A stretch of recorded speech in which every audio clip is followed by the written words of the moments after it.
Hey everyone, welcome back to my new blog. তো তোমরা যারা আমার ব্লগ দেখে থাকো তারা দেখেছো আমি লাস্ট পর্যন্ত শেয়ার করেছিলাম গুজরাটের সমস্ত পার্ট।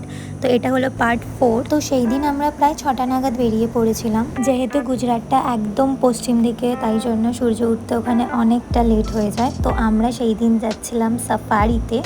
হ্যাঁ, আমরা যাচ্ছিলাম এশিয়ার সব থেকে বৃহত্তম যে ফরেস্টটা, সেটা হলো গির। সেখানেই আমরা গিয়েছিলাম। তো যাওয়ার এন্ট্রেন্সটাই ছিল এই রকম, খুবই সুন্দর, উপরে একটা সিংহ রাখা ছিল। তো আমরা আগে থেকেই অনলাইনে আমাদের স্লট বুক করে এসেছিলাম। তো এখানে আলাদা আলাদা জিপসি নিতে হয়, তো আমাদের জিপসির জন্য আমরা ওয়েট করছিলাম। তো পাশেই ছিল একটা শপিং মল টাইপের ছোট্ট দোকান।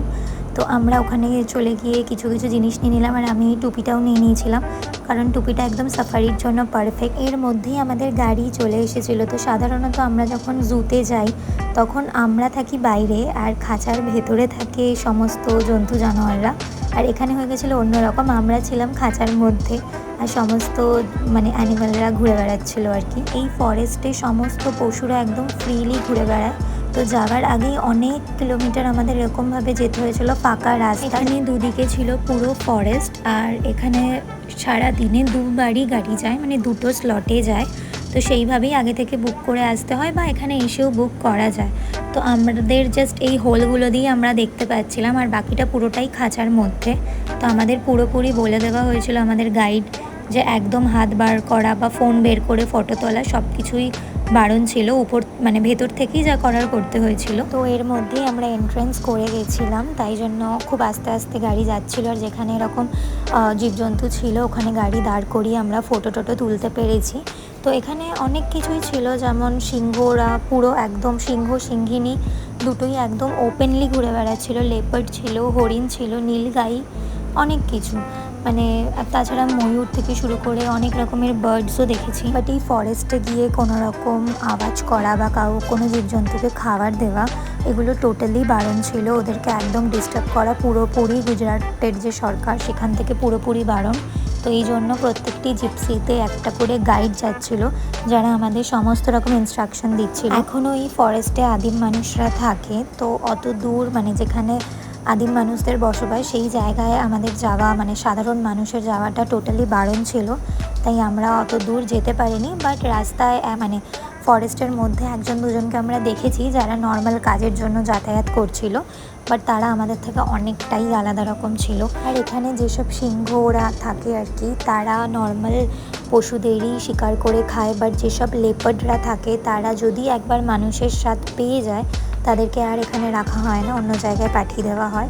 ম্যাক্স টু ম্যাক্স এখানে যতদূর জানা গেছে এখানকার লেপার্ডরা নাকি ওই গ্রামের যে ছোট ছোট বাচ্চা তাদেরকেই নাকি শিকার করে খায়।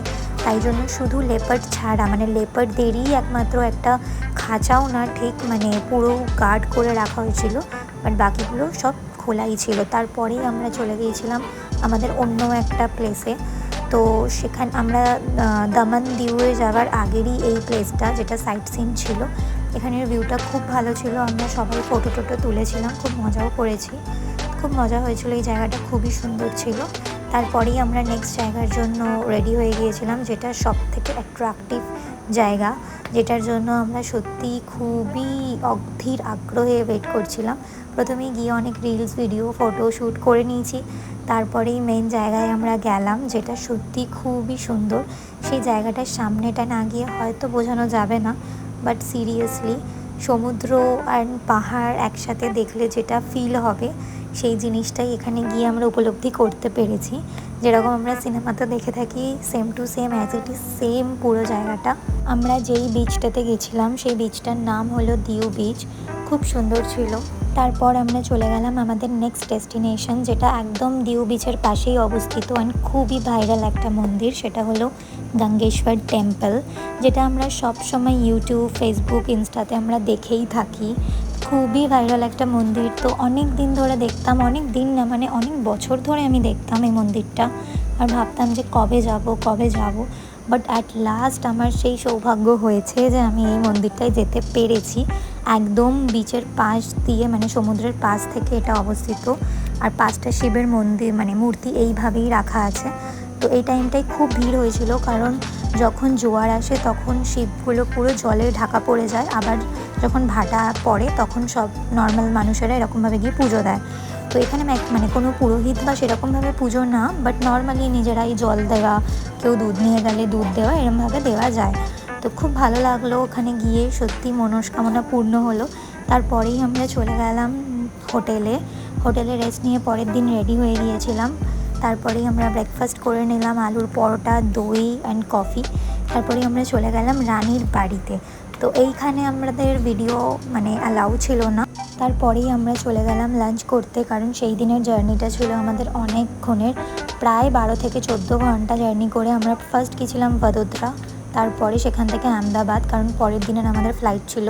তো তারপরেই পৌঁছে গেছিলাম আমরা গুজরাটের মেইন অ্যাট্রাকশন, সেটা হলো লক্ষ্মী বিলাস প্যালেস, যেটা দুনিয়ার সবথেকে বড় বাড়ি বলে এখনও পর্যন্ত মানা হয়। তো সেটা দেখে আমরা পৌঁছে গেছিলাম ডিরেক্ট আহমেদাবাদ পরের দিন। তো পরের দিন আমাদের যে নেক্সট ডেস্টিনেশন ছিল সেটা হলো মানস সরোবর হলো এমন একটা জায়গা যেটা গান্ধীজি নিজের হাতে তৈরি করেছে সমস্ত বাচ্চাদের জন্য।